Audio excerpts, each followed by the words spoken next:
Lakshmibai, the Queen of Jhansi, was the bravest woman in the history of the Indian freedom struggle.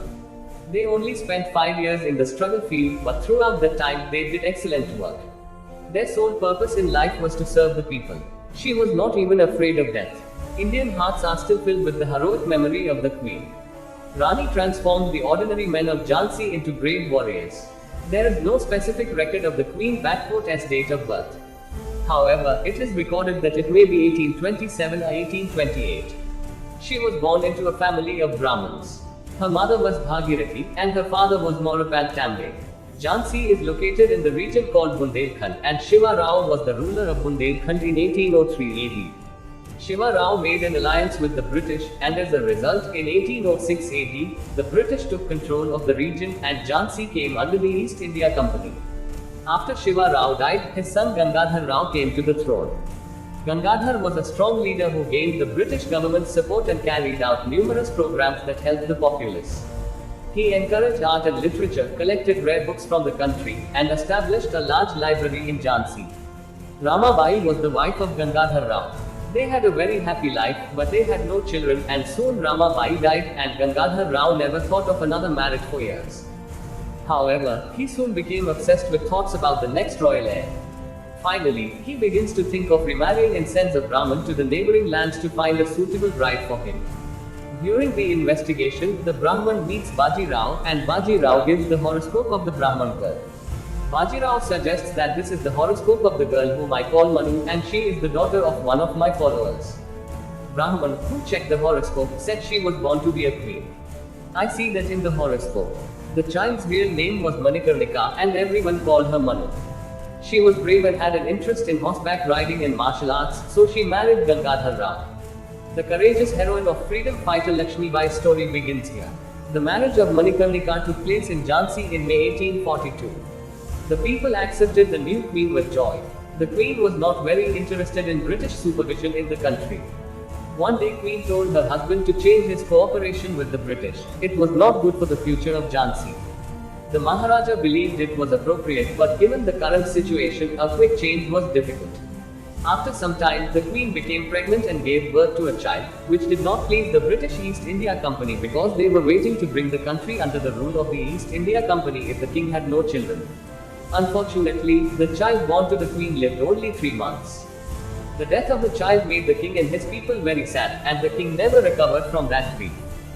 Then he fell ill and left without delay.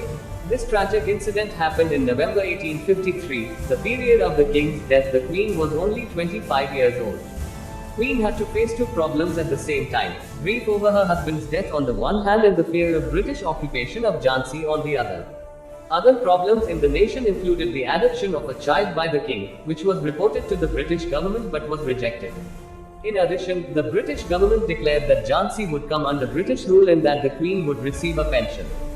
The Governor-General, Lord Dalhousie, made this decision.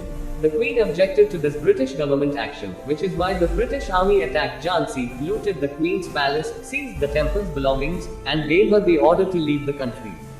The people were angry at this act of the British, and every person stood beside the Queen. With the people's assistance, the Queen built an effective army and led the war against the British. So they forced the British troops to leave the fort. The Queen personally tried to keep the country peaceful and secure. The people of Jhansi loved and respected the Queen. She was punctual in all aspects of her life. Thousands of brave patriots lined up behind Lakshmibai, the Queen of Jhansi. The British were worried by the Queen's increasing forces. The British, having developed an effective military plan, moved decisively toward the city of Jhansi at the beginning of 1858.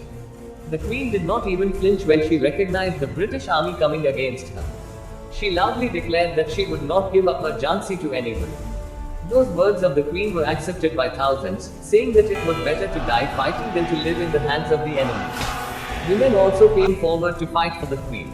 The Queen installed huge cannons in various parts of the fortress, and special prayers were held in Jhansi temples.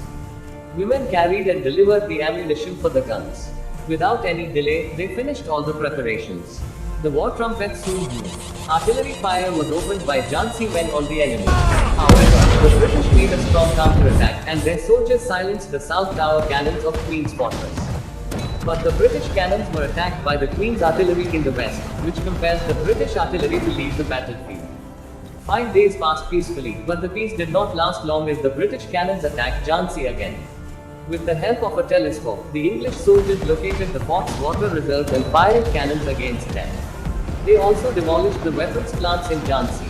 The battle lasted for weeks, and in the meantime, Tantia Tope, the Queen's friend, came to Jhansi to help the Queen in battle. However, Rani was unafraid even after learning that Tantia Tope's army had been defeated. The people of Jhansi were greatly upset that he was unable to keep his army in front of the British. At dawn on April 3rd, the British army rushed to the fort for a final battle, and a great battle ensued between them and the Jhansi forces. During the fight, the fort collapsed from the south side, and through this, the British entered the fort. The Queen realized that Jhansi was in the hands of the enemy, but she did not give up, and she faced the English army with about 1,000 soldiers left in the fort. They faced the British directly, lying slaying with their swords, while the British met them with guns. The British guns proved too powerful for the Rani's men to handle, resulting in major losses for the Rani's side. While Rani was unwilling to give up, she did respect the troops' opinions and agreed to turn back. The Queen made the decision to depart Jhansi that evening with a small group of rioters. Rani proceeded to a location known as Kalpi, but British troops followed them. When the Rani arrived in Kalpi, he once again gathered an army and led the fight against the British. Rani was on the front lines of this conflict, and she did not retreat even after all of her allies were killed. Shortly after, Rani's female friend Mathera was seriously injured. Shocked to see this, Rani killed the soldier who had shot her and charged forward once more. The English forces soon surrounded Rani, but she refused to back down. Eventually, a British soldier struck Rani in the head from behind, but Rani turned around and killed the soldier who had attacked her from behind, and she fell to the ground in the course of it. Rani was taken to a residence in a nearby village by the soldiers who were riding behind. They handed Rani Ganga water there, and she drank it before lying down on her bed and passing away. The date of Queen Jhansi's death was June 17, 1858. The physical body of that brave woman was cremated with all honors according to Hindu rites.